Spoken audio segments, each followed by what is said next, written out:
Hello students, हम कर रहे थे पावर मैनेजमेंट।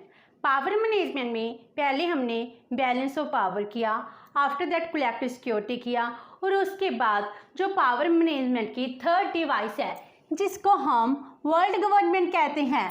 आज हम इस सेशन में वर्ल्ड गवर्नमेंट का meaning and main ideas in support of world government कि वर्ल्ड गवर्नमेंट है इसको क्यों इस्टेब्लिश करना चाहिए। तो जो कलेक्टिव सिक्योरिटी है एंड बैलेंस ऑफ पावर है, आज के टाइम में रेलेवेंस है वो ख़त्म हो चुकी है। बैलेंस ऑफ पावर तो टोटली एलिमिनेट हो चुका है एंड कलेक्टिव सिक्योरिटी है अपने ऑब्जेक्टिव को फुलफिल नहीं कर पा रही है। इसीलिए अब स्कॉलर्स हैं वो वर्ल्ड गवर्नमेंट है, वर्ल्ड गवर्नमेंट के रिगार्डिंग अपने व्यू देते हैं। तो पहले हम इसकी इंट्रोडक्शन करते हैं, उसके बाद इसका meaning, need, then main ideas in the support of world government करेंगे। तो इसकी इंट्रोडक्शन, वर्ल्ड गवर्नमेंट होती क्या है और इसको इस्टेब्लिश क्यों करना चाहिए।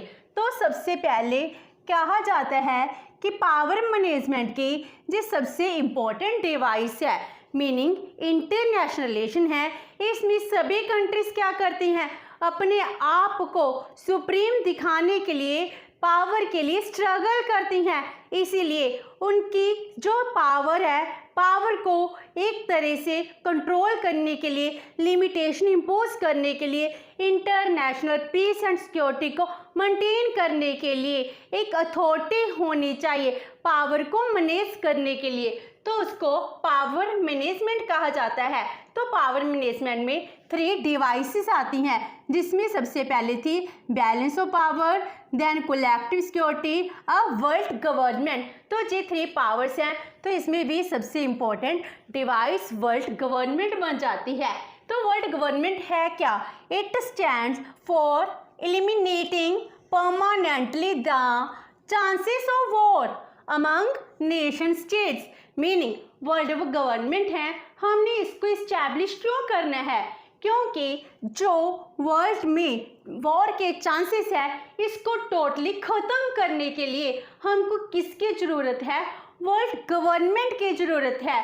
वर्ल्ड गवर्नमेंट है जो इंटरनेशनल लेवल पर आज के मॉडर्न टेक्निक में जब मॉडर्न वेपन से, न्यूक्लियर वेपन से अटैक हो रहे हैं, टोटल वॉर हो रही है, इसमें हमको जो प्रिजर्व कर सकती है वो सिर्फ वर्ल्ड गवर्नमेंट ही है। तो world government as an international machinery vested with the responsibility of preserving peace from the modern total war. तो जो आज के टाइम में मॉडर्न टोटल वॉर चल रही है, इसमें balance of power and collective security ये दोनों फेल हो जाती हैं। तो मॉडर्न टोटल वॉर में अगर पीस को कोई प्रिजर्व कर सकता है तो वो कौन कर सकता है? वर्ल्ड गवर्नमेंट कर सकती है। तो वर्ल्ड गवर्नमेंट इंटरनेशनल लेवल पर इस रिस्पॉन्सिबिलिटी को बहुत अच्छे से निभा सकती है। तो इसीलिए जो आज के टाइम में इंटरनेशनल रिलेशन के फिलोसफर हैं वो यही मानते हैं कि वर्ल्ड गवर्नमेंट है इसको हमको इस्टेब्लिश करने की ज़रूरत है।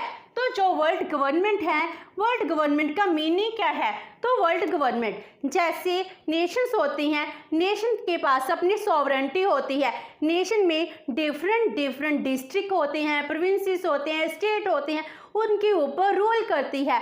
तो सबसे सुप्रीम पावर किसके पास है? वो है हमारे देश की गवर्नमेंट के पास, सेंट्रल गवर्नमेंट के पास। तो ये सेंट्रल लेवल पर हो गया, एक नेशन एक स्टेट लेवल पर हो गया। अगर अब हम इससे ऊपर चले, जितने भी डिफरेंट नेशन हैं, अगर हम इन नेशन को सॉवरन ना कहें तो ये अपनी सॉवरेंटी है एक अथॉरिटी को दे दें तो क्या बन जाएगा? वर्ल्ड गवर्नमेंट बन जाएगी जिसके पास सॉवरेंटी होगी। जैसे हमारे इंडिया में डिफरेंट स्टेट्स हैं, उनके पास जो रीजनल ऑटोनॉमी है वो दी गई है, वैसे ही स्टेट्स हैं उनको अपने रीजन की डेवलपमेंट की ऑटोनॉमी दी जाएगी। लेकिन इंटरनेशनल मैटर पर सॉवरेंटी किसी एक अथॉरिटी को दी जाए तो इससे क्या होगा? वर्ल्ड गवर्नमेंट इस्टेब्लिश हो जाती है। तो world government can be establish by transforming the sovereignties of the individual nations to a world authority. अब सिंगल जितने भी नेशंस हैं, सभी के सभी नेशंस अपने सॉवरेंटी को वर्ल्ड अथॉरिटी को क्या कर देंगे, ट्रांसफर कर देंगे। तभी जाकर क्या होगी, वर्ल्ड अथॉरिटी, वर्ल्ड गवर्नमेंट है इस्टेब्लिश होगी।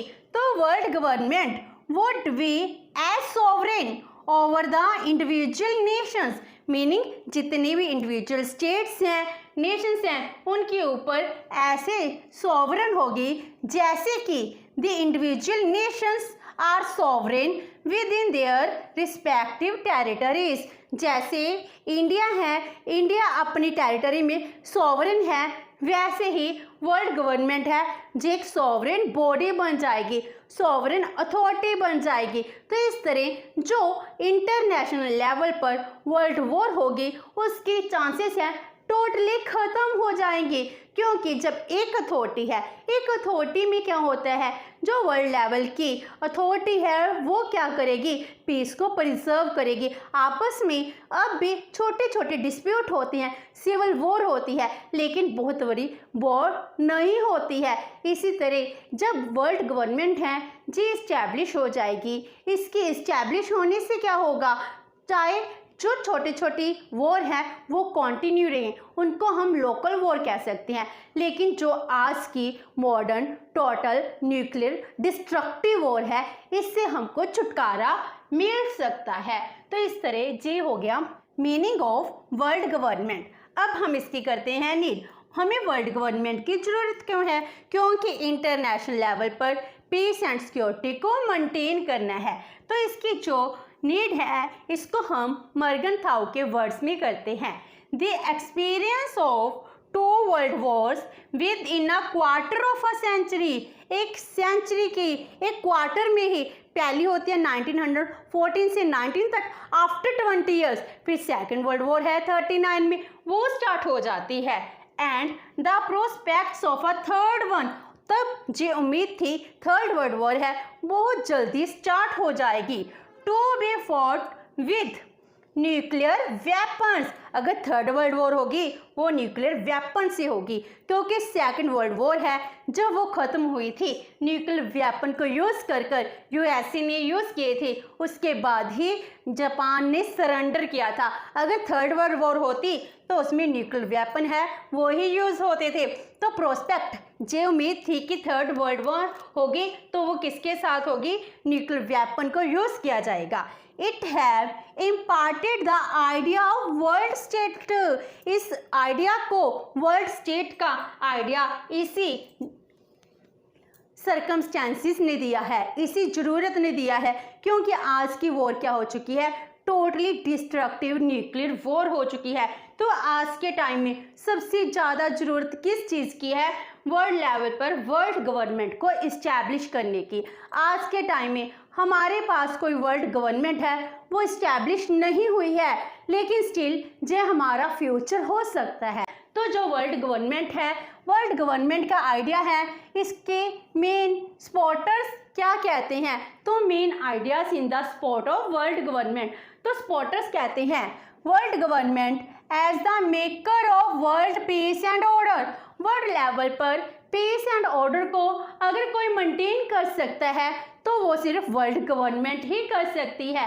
तो हमको बहुत ज़्यादा ज़रूरत है, need the global agency for coordinating and regulating the behaviour of the states, जितने भी स्टेट्स हैं इनके बिहेवियर को रेगुलेट करने की।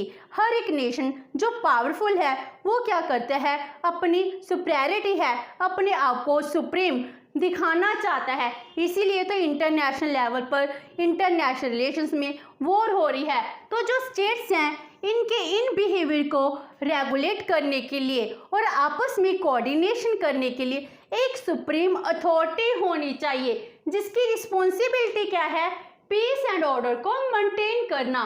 तो ग्लोबल एजेंसी है, वर्ल्ड गवर्नमेंट है, अपनी इस रिस्पॉन्सिबिलिटी को बहुत अच्छे से परफॉर्म कर सकती है। तो इसकी हमको ज़रूरत और क्यों है, क्योंकि आज के टाइम में जो वॉर है वो टोटल डिस्ट्रक्टिव वॉर है, वो न्यूक्लियर वेपन से लड़ी जाएगी। तो इस टाइम जो हमारे अदर डिवाइसेस हैं वो फेल हो चुकी हैं, तो वर्ल्ड गवर्नमेंट है it alone can keep the Nations discipline. सिर्फ अगर डिसिप्लिन क्रिएट कर सकता है तो वो वर्ल्ड गवर्नमेंट है वही इस्टेब्लिश कर सकती है। इसके अलावा कोई भी नेशंस हैं नेशंस को रेगुलेट नहीं कर सकता है। Number 2, world government as an alternative to the sovereign nation state system. Sovereign nation system है, इसका अल्टरनेटिव सब्स्टिट्यूट क्या है, वर्ल्ड गवर्नमेंट है। क्योंकि जो आज का प्रेजेंट नेशन सिस्टम है यही रिस्पॉन्सिबल है किसके लिए, जो भी इंटरनेशनल रिलेशन में वॉर हो रही है, स्ट्रगल हो रही है, आज के नेशन सिस्टम को चेंज करने की जरूरत है।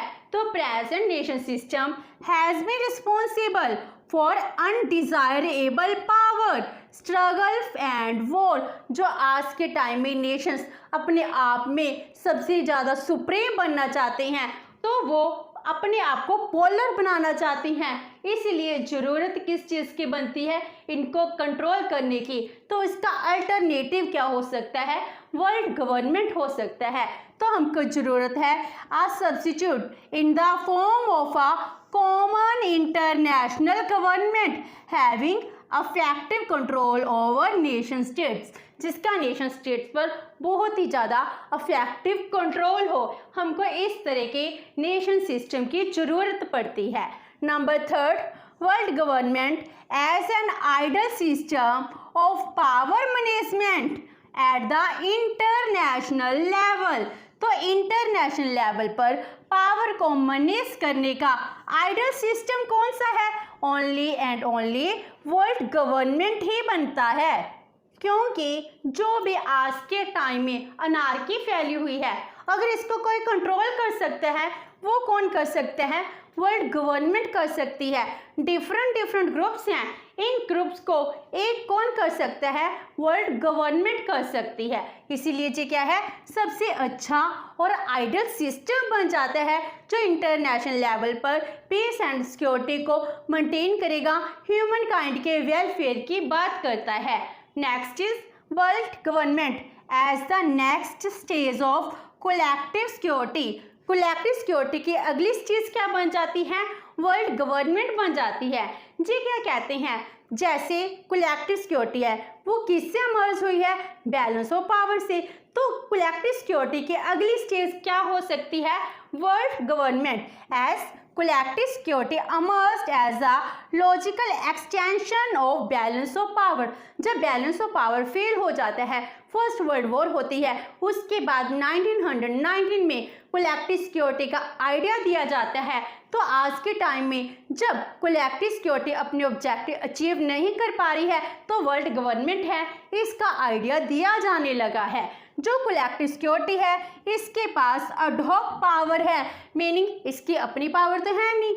इसमें क्या होता है, सभी नेशंस मिलेंगे तब जाकर जो अग्रेसिव कंट्री है अग्रेशन के थ्रू अपनी वॉर स्टार्ट करेंगे। लेकिन जो वर्ल्ड गवर्नमेंट होगी ये क्या है, परमानेंट इंटरनेशनल गवर्नमेंट होगी जो अग्रेशन को स्टार्ट करने नहीं देगी। इस तरह परमानेंट सिस्टम की आज के टाइम हमको ज़रूरत पड़ जाती है। Next is world government as the natural evolution towards world federation. World federation को अगर जन्म देना है इसके लिए ये एक नेचुरल फिनोमिना है, नेचुरल एवोल्यूशन है। जैसे टाइम के साथ अपने आप स्टेट का जन्म हुआ, स्टेट पहले छोटी सिटी स्टेट थी, उसके बाद लास्ट स्टेट आ जाते हैं, तो उसके बाद तो टाइम के साथ साथ क्या बनती है, बिग नेशंस बन जाती है, फिर फेडरेशन है वो बन जाता है। जैसे इंडिया में लगा लो, हम फेडरल कंट्री हैं, जो स्टेट्स हैं इनके पास अपनी पावर्स हैं, सेंटर के पास अपनी पावर्स हैं, तो कॉन्स्टिट्यूशन के थ्रू पावर को डिस्ट्रीब्यूट किया गया है।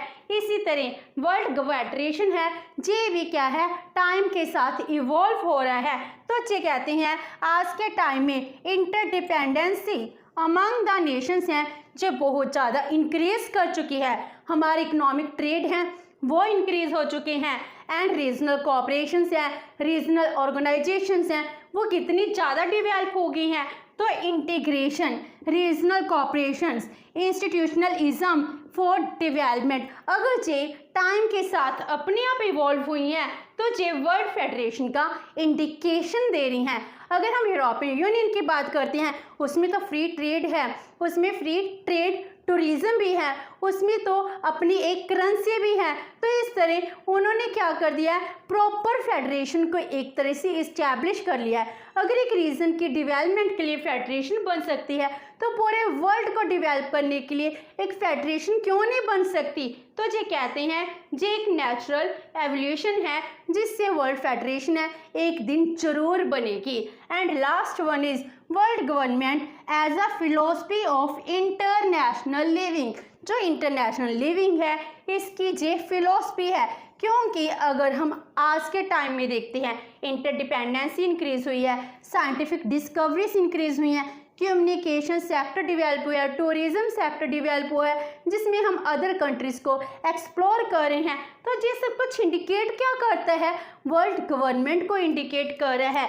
इंटरनेशनल ट्रेड है बहुत ज़्यादा ह्यूज लेवल पर इंक्रीज हो चुका है, ग्लोबलाइजेशन, लिबरलाइजेशन है, ये भी क्या इंडिकेट करते हैं कि आज के टाइम में वर्ल्ड गवर्नमेंट की ज़रूरत है।